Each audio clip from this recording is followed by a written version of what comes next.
Halo Pak Ian, Halo, selamat malam. selamat malam Pak, apa kabar? Baik, apa kabar Bu?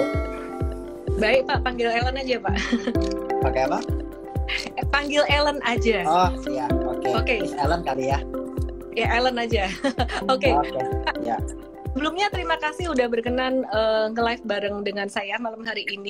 Ya, Sama-sama. semuanya. Nah, era jaya swasembada. Saya izin dulu ya Pak ya, update secara teknikal ya. Era Boleh, jaya silakan. merupakan salah satu emiten retail yang pertumbuhan harga sahamnya termasuk sangat-sangat bagus sekali teman-teman ya. Kalau kita lihat saham-saham yang lainnya, saham retail yang lainnya mungkin masih berjuang di masa sideways-nya. Untuk era Jaya Swasembada sendiri dari Maret 2020 kemarin sampai saat ini sudah tumbuh 282% dengan tren naik yang sangat solid sekali. Jadi bukan tren naiknya naik turun dalam, enggak. Memang sempat beberapa kali dia turun sekitar bulan September dan juga bulan Februari kemarin. Tapi pada 13 sampai 16 April kemarin mulai naik lagi dan sekarang mulai konsolidasi normal. Saya lihat sih konsolidasi normal dalam jangka pendek gitu. Pak Yan, mungkin boleh diceritakan ya Pak ya. Di sini kan kalau saya melihat secara teknikal, secara fundamental sahamnya pun sebenarnya saya melihat sangat menarik sekali era Jaya Swasembada ini. Dan saya sangat senang sekali dengan Pak Yan.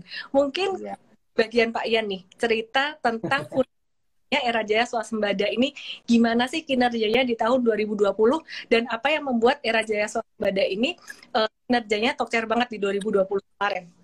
Oke, terima kasih untuk Ellen dan juga teman-teman yang mau berpartisipasi ya, mau dengerin tentang era jaya sudah malam begini. Jadi mungkin kalau saya boleh share sedikit tentang 2020 ya, I think ceritanya ini sangat berbeda ya dibandingkan dengan tahun-tahun sebelumnya. Dimana I think rata-rata mungkin sudah tahu teman-teman bahwa COVID situation pandemi itu yang menjadi main story di 2020 nih. Dan saya rasa ini memberikan suatu impact nggak hanya ke era jaya, tapi juga kayaknya memberikan impact ke most of the business juga ya. Jadi saya rasa nggak hanya di Indonesia juga, di luar negeri juga, dan bisnis nggak hanya retail, tapi semua lini bisnis di Indonesia pasti kena dampak. Nah, ini sebenarnya juga yang terlihat di kinerja era jaya di 2020 ya, sebagian. Jadi kalau saya boleh sedikit breakdown ceritanya dari awal sampai akhir nih, Ellen.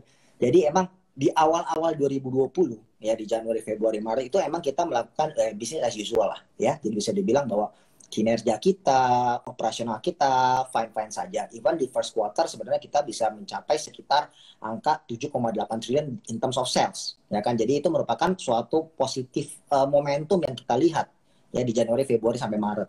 Dan emang di Maret itu, di awal Maret saya ingat sekali emang Pak Jokowi ada mention about the first 2 cases of COVID ya, lagi itu ya. Jadi ada 2 kasus COVID pertama di bulan Maret awal, dan itu akhirnya spillover sampai di pertengahan Maret sampai akhir Maret, di mana kasus sudah mulai merebak.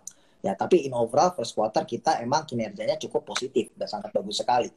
Nah, setelah COVID masuk ke Indonesia, second quarter itu ceritanya totally different. Ya, di mana emang impact itu terjadi di era jaya juga. Kita sebagai toko retail, penjualan handset, distribution juga, kita kena impactnya di mana pada saat PSBB yang dikeluarkan oleh pemerintah, kita ada beberapa toko yang kita harus tutup sementara. Sekitar 300 itu di bulan awal April, dan kita tapi reopen again di sekitar bulan Juni 2020. Cuman in overall second quarter kita kena impact sekali. Ya kan, makanya sales kita juga drop cukup lumayan. Itu sales kita turun sekitar 15% Q-on-Q. Dari sekitar tadi 7,8 menjadi sekitar 6,7 triliun. Ya kan. Even though kita ada impact di sales, profitability kita masih bisa membukukan sedikit profit ya. Tapi kita melihat bahwa kondisi setelah ada, kita harus melakukan sesuatu. Jadi kita harus re-strategize ourselves gitu ya. Kita mengeluarkan strategi-strategi baru untuk coba memitigate resiko akan penurunan. Karena kita lihat demand-nya tetap ada untuk kebutuhan handset, kebutuhan elektronik, ekosistem. Nah, tinggal bagaimana kita bisa menangkap demand itu. Nah, di second quarter itu emang tren kita juga menurun. Third quarter kita ngeliat bahwa sales kita dengan strategi yang ada, sales kita sudah mulai kembali pulih. Even bisa dibilang bahwa kita coba monitor ya. Jadi emang performance kita di second quarter itu dropnya lumayan banyak. Itu kalau kita compare dengan pre-COVID condition, sales kita tuh dropnya lumayan, lebih dari double digit. Cuman di third quarter, dengan strategi yang ada, kita bisa regain the momentum. Dan toko-toko kita juga sudah mulai dibuka lagi, yang tadinya ditutup. Jadi third quarter, sales kita naik cukup signifikan, naiknya sekitar hampir 30% lebih, ya kan? Profitability juga kita bisa mencapai yang cukup lumayan, trennya itu naiknya jauh lebih besar daripada second quarter. Nah, fourth quarter, kita lihat bahwa ada beberapa additional, bisa dibilang kayak support, ya, untuk kinerja kita, ya, dimana fourth quarter itu satu kita tahu bahwa musim holiday, ya, orang-orang mungkin banyak sudah mau liburan meskipun emang nggak bisa kemana-mana juga karena PSBB gitu ya. Momentumnya ada, udah gitu mungkin di fourth quarter sendiri, mungkin to be exact-nya di sekitar pertengahan September 2020 itu kita tahu bahwa pemerintah mengeluarkan peraturan IMEI atau IMEI regulation. Ya, regulasi IMEI ini dikeluarkan oleh pemerintah untuk meng-cut itu produk-produk BM. Kalau mungkin dari Ellen atau teman-teman tahu ya, banyak sekali produk BM sebelum pemerintah peraturan itu keluar. Nah, dengan adanya aturan itu keluar, sehingga secara otomatis bahwa pemain-pemain official player seperti Era Jaya dan juga pemain-pemain lainnya itu mendapatkan momentum yang positif. Kenapa? Karena sekarang orang yang membeli BM itu udah nggak bisa lagi. Orang akan larinya lebih ke pemain-pemain official seperti kita. Jadi ada beberapa bisa dibilang kayak positive point yang kita rasakan di fourth quarter juga. Jadi in overall fourth quarter kita, sales kita sangat-sangat bagus, positif sekali trennya. Setiap bulannya tren itu naiknya cukup tinggi, even Q-on-Q itu kenaikannya cukup signifikan sekitar 26%. Ya kan? Nah, overall kalau saya bungkus itu dari 2020, dari first quarter di mana kondisi normal, second quarter kita drop, cuman kita bisa regain momentum sangat cepat di third quarter, fourth quarter melanjutkan yang tren yang sangat tinggi. Itu tren sales kita bisa kita jaga di angka sekitar 34 triliun atau naiknya sekitar 3,5%. Tapi profitability kita juga bisa kita naikkan cukup signifikan, 2 kali lipat lebih dari cuma sekitar hampir 300 miliar menjadi sekitar 612 miliar. Nah, ini yang terjadi di 2020. Ya, kita lihat bahwa momentum ada, demand tetap ada, bagaimana kita tinggal strategize ourselves, itu kita bisa menangkap demand ini. Itu. Jadi itu yang terjadi di 2020 ya, secara pandemi ada, kita tetap masih bisa melakukan hal-hal yang positif lah untuk overall. 2021 saat ini emang kita tetap masih mencoba menjaga momentum ini ya. Bisa dibilang memang pandemi belum berakhir, tapi kita melihat bahwa secara demand tetap ada, opportunity tetap ada, kita akan terus menjaga dengan strategi-strategi yang telah kita lakukan di 2020 juga gitu loh. Jadi kita lihat nanti 2021 gimana ya, karena kita baru mulai juga. Kurang lebih seperti itu story-nya. Kalau Pak Ian sendiri di tahun 2021 ini, perekonomian tuh bakalan gimana Pak, terutama sektor retail ini sendiri? Oke, kalau kita melihat bahwa, again, saya belum bisa ngomong bahwa ini akan menjadi satu yang confirm 100%, karena kita lihat emang pandemi sendiri masih ada ya di sini ya. Kita nggak bisa ngomong bahwa oh ini sudah berlalu segala macam, meskipun emang secara performance kita menjadi lebih baik.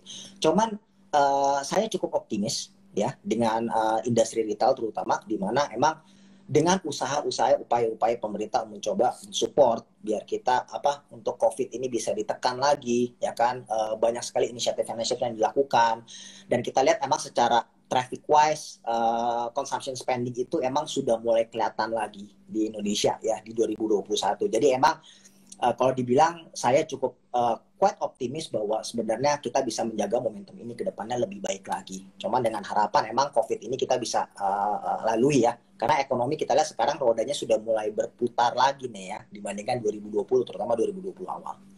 Oke, 2020 kemarin Era Jaya Swasembada ini atau Era ini kan terdorong sangat-sangat positif sekali karena adanya kebijakan atau adanya kebijakan tentang IMEI ya dari pemerintah. Dan juga kalau selain IMEI Control Implementation, ada inovasi sales, dan ada beberapa produk yang di-launch di tahun kemarin seperti iPhone 12. Ya. Kalau tahun 2021, saya penasaran untuk sales innovation-nya di 2021 ini udah boleh dibocorin belum, Pak? Atau mohon maaf, kayaknya belum bisa nih belum di-share boleh detailnya. Kita akan menunggu result. Sebenarnya first quarter kita akan announce ya, hopefully sih by this month ya. Tapi emang kita lihat emang secara produk-produk, inovasi teknologi itu emang selalu keluar ya, Ellen. Jadi brand-brand prinsipal itu mereka sangat eager. Mereka melihat bahwa market di Indonesia ini hype-nya tinggi, demand-nya bagus, ya kan, meskipun COVID mereka tetap bisa menjual cukup baik ya. Di 2020 juga mereka quite surprise. Ternyata kok Indonesia gitu ya, orang yang pada skeptis ternyata kita bisa menjual penjualan headset kita bagus sekali gitu kan di 2020. 2021 akhirnya mereka sadar bahwa Indonesia is a very big market ya kan. Pak, Jadi produk-produk selalu keluar yang baik. Jadi 2020, teknologi, sorry, sorry saya salah. ya, 2020 orang gabut, Pak. kenapa? 2020 orang gabut. Oh gabut ya? Oh enggak juga. Waktu itu yang nonton live banyak karena nggak bisa keluar rumah. Sekarang COVID Oh gitu semakin ya. Nah, malah keluar rumah gitu. betul ya. Nah, pertanyaannya kan pada saat gabut-gabut itu pun mereka di rumah kan banyak melakukan work from home, school Ya, from home, dan itu ya perlu dan gadget. ya surprisingly benar. Jadi emang tren COVID ini emang membutuhkan juga untuk customer kita untuk membeli teknologi atau gadget terbaru untuk mensupport itu, ya kan? School from home, ya kan? Jika yang punya anak 3 di rumah, mereka harus punya laptop satu-satu. Jadi itu juga salah satu yang mendorong juga, ya. Emang Kalau tidak gimana?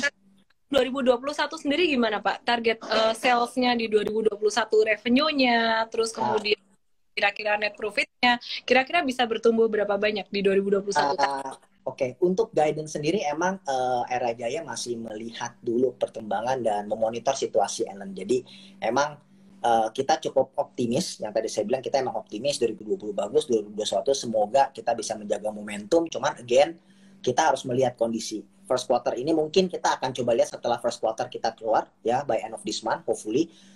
Nanti di situ kita akan lihat apakah emang kita bisa menjaga trennya atau kita bisa mempush biar ada kenaikan lagi berapa persen. Cuman mohon maaf malam ini saya belum bisa share dulu ke teman-teman juga ya, mungkin nanti di lain kesempatan. Kalau lihat sekarang ini pada era digitalisasi, tapi digitalisasi. Dari manajemen sendiri ada transformasi atau inovasi apakah yang terkait dengan digitalisasi? Oke, jadi handset itu emang identik dengan teknologi yang baru, teknologi yang selalu berinovatif ya. Dan itu juga kenapa emang customer kita juga cukup happy dan teknologi di Indonesia handset itu selalu bertumbuh cukup positif. Kenapa? Karena setiap ada handset baru, biasanya teknologi selalu baru, ya kan? Inovasi-inovasi selalu dilakukan dan kita Era Jaya juga melihat bahwa kita tidak hanya harus jualan produk itu saja, tapi internal kita sendiri dalam diri sendiri kita juga harus berevolusi, bertransformasi. Nah, ini yang telah kita lakukan ya. Even di 2020 kita banyak melakukan juga cukup cepat. Meskipun COVID kita melihat bahwa strategi harus kita rubah, harus kita adapt, ya kan? We need to be very agile di situ. Jadi kita selalu melakukan transformasi. Jadi again, transformasi ini mungkin salah satu yang bisa saya share contoh misalnya dari segi channel, ya. Channel ini orang mungkin pada tahu channel itu offline atau online gitu ya. Cuman kita nggak mau coba segregate. Kita melihat bahwa offline dan online ini merupakan salah satu kesatuan. Ya, kita tidak bisa cuma ngomong online aja, offline kita tinggalkan, tidak. Karena emang majority saat ini penjualan kita dari offline. Orang tetap willing datang ke toko-toko kita untuk membeli, ya kan, untuk touch and feel the product, ya kan. Tapi emang demand-nya sekarang orang banyak sekali melihat online itu salah satu channel yang bisa dipertimbangkan. Jadi kita pun udah penetrate ke sana. Kita punya online channel sendiri namanya eraspace.com dan kita juga punya kerjasama dengan e-commerce players di Indonesia, ya kan. Jadi kita punya official store di sana, mereka bisa di sana untuk membeli juga jika emang mereka mau. Atau kita juga mempunyai beberapa program-program promotion seperti click and pick up atau Era Express delivery atau mobile selling ya, di mana orang bisa pesan online lalu mereka bisa tetap pick up offline di toko-toko, ya kan. Nah, ini merupakan salah satu layanan atau channel yang kita harap kita bisa tumbuhkan ke depannya the next 3 to 5 years. Makanya offline juga tetap penting. Ini merupakan salah satu hak kita juga. Karena tanpa adanya offline store, kita tidak bisa melakukan pick and pick up atau era delivery, era express delivery. Jadi ini yang saya bilang kita satu kesatuan, dan ini cara kita Era Jaya untuk terus berkembang, berevolusi, bertransformasi di dunia digital ini. Ya kan, jadi tidak hanya cuma tradisional datang ke toko, tidak. Kita akan terus berkembang. Kalau untuk informasi sendiri, saya sempat baca, sorry ya Pak ya, pandangan mata saya dari tadi agak ke kanan ke kiri. Jadi saya sempat ngelihat ini ya, Era Jaya Swasembada ini sempat akan ada stock split waktu itu ya. Sudah.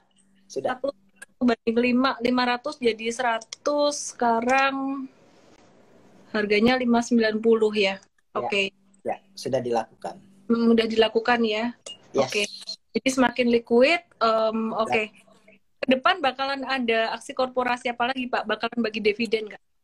Eh, kita lihat nanti ya. Saat ini kita belum bisa ngomong ya, tapi tentu saja dividen itu salah satu yang selalu kita appreciate, terutama kepada investor kita.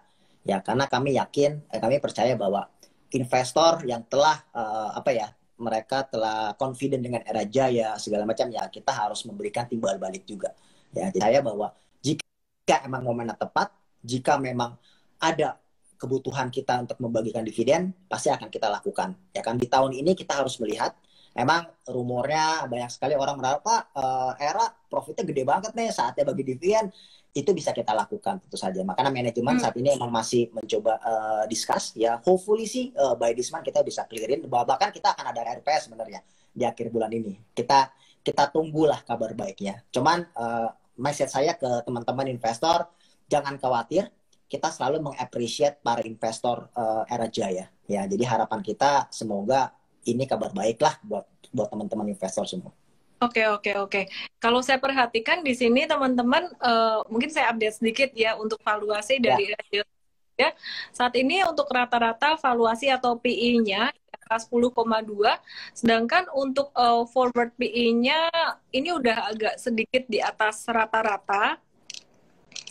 Udah agak sedikit di atas rata-rata ya teman-teman. Cuman kalau saya perhatikan ini lebih ke arah growth stock sih, bukan ke value stock. Jadi teman-teman kalau growth stock itu memang harga saham cenderung terus naik dan juga valuasinya agak naik terus gitu. Teknikal Era Jaya swasembada sekarang lagi consolidating antara range 575 sampai 640. Jadi teman-teman kalau misalkan mau beli breakout di atas 640 itu akan lebih cepat uptrendnya gitu ya, jadi akan lebih cepat uptrendnya. Hari ini agak-agak breakdown dikit dari jangka pendeknya, tapi kalau untuk melihat fundamental sih sebenarnya masih oke. Cuman kalau untuk trader tadi mungkin ada keluar dulu sedikit gitu. Oke. Ada lagi pesan yang mau disampaikan Pak Ian sebelumnya? Enggak, itu aja, terima kasih. Jadi ya paling saya pengen bilang terima kasih para investor ya kan, teman-teman semua yang tetap melihat potensi Era Jaya, karena Era Jaya ini meskipun sekarang bisa dibilang pemain terbesar di handset bisnis, cuman kita akan terus berkembang, kita akan terus grow, ya kan. Jadi tidak hanya kita mau berfokus hanya pada satu produk handset doang. Jika dilihat emang kita ini banyak sekali udah mulai mencoba explore beberapa produk-produk lainnya, ya kan, seperti Internet of Things, ekosistem, aksesoris, ya kan. Jadi service-service lainnya. Jadi ini semua kita mau coba kembangin ya, karena kita ngerasa bahwa kita masih punya potensi untuk growth dan ini sangat tinggi sekali ke depannya. Kita lihat selalu nggak short term, kita selalu lihat the next 3 to 5 years ya ke depannya. Jadi kita lihat potensi besar, kita akan terus bertumbuh ya di luar handset juga ya. Bener ya. Sorry. Ini ada pertanyaan lagi Pak tadi. Tapi ini ada pertanyaan lagi. Jadi yang paling memberikan keuntungan yang paling besar buat Era Jaya swasembada ini sebenarnya produk apa? Lini bisnis apa? Kan kalau saya perhatikan di sini ada jualan Google Nest, Philips Hue, GoPro, iDrone, dan sebagainya gitu, selain headset dan gadget telepon gitu. Terus mungkin pertanyaan berikutnya adalah, ada nggak sih rencana dari emiten untuk melebarkan bisnisnya di luar bidang gadget ini? Ya, oke. Two question ya. Jadi yang pertama, kalau dia bilang kontribusi terbesar, emang saat ini 76% dari total sales kita emang masih berasal dari handset ya. Cuman kita melihat bahwa di luar handset itu, contoh seperti yang tadi Ellen ngomong, GoPro, Philips Hue, ya kan, ada Garmin, ini IoT ekosistem ini emang cukup baik sekali. Every quarter kita lihat adanya pertumbuhan yang cukup positif. Dan kita tahu bahwa secara margin wise emang IoT ekosistem ini bisa memberikan margin yang biasanya lebih baik ya kan dibandingkan handset margin ya kan. Nah, itu yang kita lihat ke depannya. Kenapa? Karena kalau misalnya dilihat dari financial kita, emang secara margin wise is 10% something ya kan, net margin kita emang belum terlalu besar. Nah, kita berharap dengan makin beragamnya portfolio ini, secara revenue kontribusi akan menjadi lebih baik, secara gross margin juga akan meng-blended menjadi lebih baik lagi. In the end, profitability akan menjadi lebih baik lagi ke depan. Nah, ini yang kita selalu mencoba arahkan, dan biar kita lihat bahwa potensinya ada di luar handset ini. Jadi kita tetap harus meng-capture ini. Ya kan, yang tadi saya bilang, maka ke depan kita akan terus. Nah, ini untuk pertanyaan kedua mungkin agak berhubungan. Kalau kita ngomongin apakah kita akan explore bisnis yang lain, yes, kita tetap akan melaksanakan itu. Kita akan mencoba mengeksplor di luar dari headset bisnis. Ya kan, bisa dibilang bahwa sejak 2-3 tahun lalu, kita cukup aktif untuk melihat new business opportunity. Nah, new business ini yang kita lihat, kita rasa, jika kita bisa mengutilize current channel kita yang punya, ya kan, kita punya retail channel itu dia lebih dari 1.000 toko retail, 88 distribution center, atau lebih dari 65.000 retail third party reseller. Kalau kita bisa menaikkan produk-produk layanan yang baru yang bisa kita utilize current channel kita, alangkah akan menjadi lebih baik, ya kan. Nah, jadi ini yang kita selalu explore. Jadi kalau to answer your question, emang benar kita tetap masih akan mengeksplor bisnis-bisnis lain yang cukup menjanjikan dan cukup menarik untuk kita jadikan portfolio kita ke depannya. Oke. Tinggal tunggu saja, pasti kita akan selalu punya kabar-kabar yang menarik lah buat para investor, ya, produk-produk baru, ya kan, service baru, layanan baru. Pertanyaan terakhir nih, Pak. Yes, silakan. Ya, tadi saya juga habis mampir nih ke store-nya Era, beli headset juga. Beli apa? Beli earbuds-nya udah putus. Beli earbud. Ya. Oh gitu ya. Ya, pertanyaan saya yang terakhir nih Pak, kepengen nggak sih Pak lebih lebih ngebesarin bisnis secara online gitu, jualan online gitu. Jadi kan kita lihat sekarang mungkin orang-orang masih takut ke mall karena pandemi. Jadi mall kan juga nggak murah ya, karyawan juga patenannya. Ya. Oke.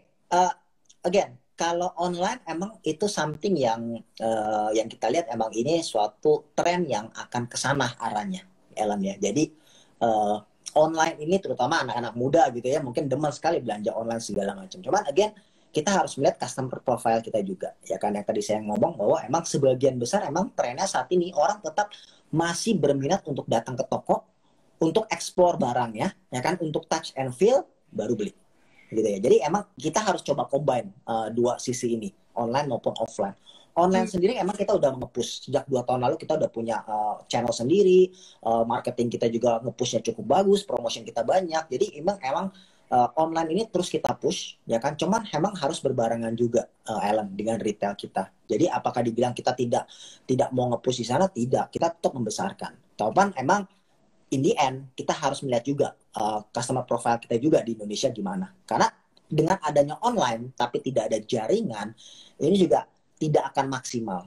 Yang tadi saya bilang, kita ada layanan click and pick up, express delivery. Ini kan merupakan salah satu layanan yang kita gunakan untuk customer kita, bahwa mereka bisa pesan online, order online. Cuman sometimes ada yang merasa, saya lebih baik datang ke toko untuk mengambil barang ya, karena saya mesti melihat barangnya. Ya, karena ini yang kita coba hadirkan gitu kan. Jadi ini harus kita combine, Ellen. Tidak bisa online sendiri atau offline sendiri. Kita akan coba blend it menjadi multi channel kita ngomong. Oke. Gitu. Sudah menjawab pertanyaan yang hampir saya tanyakan berikutnya. Saya hampir gimana caranya Era menghadapi persaingan dengan pedagang online lain, misalkan Tokopedia ataupun dari shop. Karena tadi sebelum saya beli tuh saya udah browse kayak aku mau beli dari sini ya. Terus aku mikir, aku lagi di sini, kenapa aku langsung ke tokonya gitu, karena mau langsung cepat gitu. Oke. Terima kasih Pak Ian buat sharingnya malam hari. Terima kasih Ellen, terima kasih banget. Terima kasih teman-teman yang hadir. Thank you. Oke, stay healthy Pak Ian. Ya, sama-sama. Terima kasih. Selamat malam semua. Oke, teman-teman semuanya, saya akan lanjutkan untuk pembahasan cryptocurrency. Terima kasih untuk Era Jaya Swasembada yang sudah sharing buat kita semua. Dan malam hari ini saya mau sharing sesuatu dari IDX ya. Ini ada informasi dari IDX untuk teman-teman mencoba layanan virtual investing IDX, atau teman-teman yang pengen coba beli jual saham tapi takut pakai uang beneran, bisa coba virtual investing IDX di virtualtrading.idx.co.id. Oke, teman-teman semuanya, aku buka lagi komennya. Sekarang yang penasaran tentang kripto, mau nanya tentang apa aja, silahkan.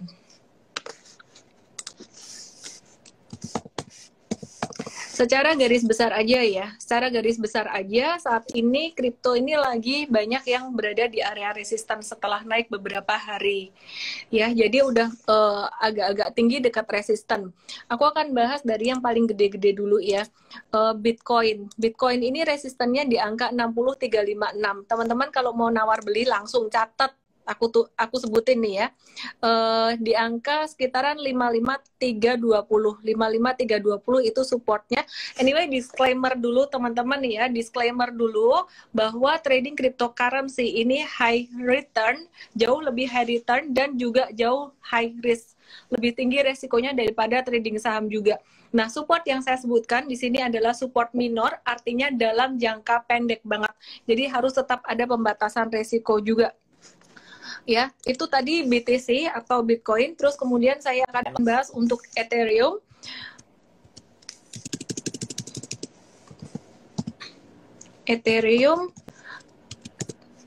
Ethereum ini sangat-sangat uptrend banget, bahkan yang paling uptrend, dia lebih uptrend daripada BTC juga, tapi saat ini posisi yang lagi udah ketinggian banget, jadi teman-teman kalau lagi punya ini, boleh hold dulu, atau mau realisasikan keuntungan juga nggak masalah.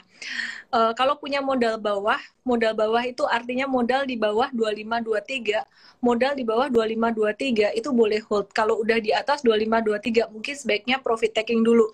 Kenapa? Karena dalam jangka pendek akan ada potensi untuk koreksi buat Ethereum. Saya pakai chartnya day one day ya. Jadi kalau teman-teman yang pakai chart 4 jaman atau 1 jaman itu akan dapat support yang lebih minor lagi. Ya, saya dapetin supportnya untuk Ethereum ini di angka 2523. Ini kemungkinan tercapai dalam rentang waktu sekitaran mungkin 1 atau 2 minggu. Oke, terus kemudian BNB USDT seperti janji saya tadi habis nge-live bareng dengan Era, saya akan bahas tentang kripto. BNB ini juga baru aja breakoutnya bagus banget. Dia breakout dari 595, resisten 595 dan ini menunjukkan bahwa tren naik dia semakin kuat ya, breakout dari sideways-nya. Nah, kalau mau beli di mana? Yang tadi saya sebut 595 itu area bekas breakout dia, itu jadi support yang baru. Jadi kalau misalkan mau nawar di situ boleh gitu ya. Anyway, teman-teman, itu support yang sangat minor sekali. Kalau mau cari support yang lebih gede di angka 550, tapi ini lama. Jadi teman-teman yang tradingnya pakai chart H1 atau H4 mungkin nggak cocok dengan support saya ini. Ini adalah support daily yang mungkin tercapai dalam beberapa hari ke depan gitu. Oke, terus kemudian Doge USDT, ini gorengannya Elon Musk, bukan Elon Musk. Oke ya, jadi Doge USDT ini dia juga lagi dekat masa all time high dia, dan ini dekat banget dengan resisten 0,40867. Jangan dikejar. Saya sendiri juga waktu itu ketika diskon banyak juga mikir-mikir kok nggak ngambil ya. Kenapa? Karena nggak ada cashnya waktu itu. To be honest, duitnya udah masuk semua gitu di koin, jadi nggak beli ya. Jadi last week sekitaran akhir April kemarin nggak beli, sekarang udah naik tinggi. Terus gimana, nyesel nggak usah nyesel teman-teman ya, karena kesempatan akan selalu ada tiap hari. Diingat-ingat aja ya, kesempatan selalu ada tiap hari. Nah, kalau untuk Doge ini, dia punya volatility sangat tinggi sekali. Supportnya di angka berapa? Aku ambil supportnya agak jauh untuk Doge, 0,32331, dicatat aja. Kalau ketinggalan nanti diulang lagi. Atau supportnya 0,3. Nah, di angka 0,3 ini support sangat kuat sekali. Emang bisa ya kecapai? Sekarang kan udah di angka 0,406 dan 0,40 sekian gitu. Bisa aja, tinggal masalah waktu aja. Kalau Anda tanya tercapai dalam 1-2 jam lagi mungkin enggak, tapi kalau tercapai dalam beberapa hari lagi mungkin bisa gitu, probably. Doge lagi uji resisten 0,40867, dan kalau misalkan aku buletin aja ya, ribet banget ngomongnya, 0,409 gitu. Kalau dia breakout, will go to the moon. Anyway, be very careful here. Elon Musk. Bentar, aku jadi nggak fokus nih, mau bahas apa ya?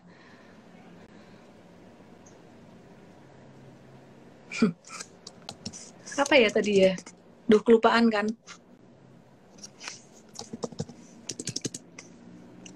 Oh ya, Ethereum tuh mau keluar yang kedua ya, mau keluar Ethereum 2. Jadinya dia naik terus itu wajar. Ada sentimen.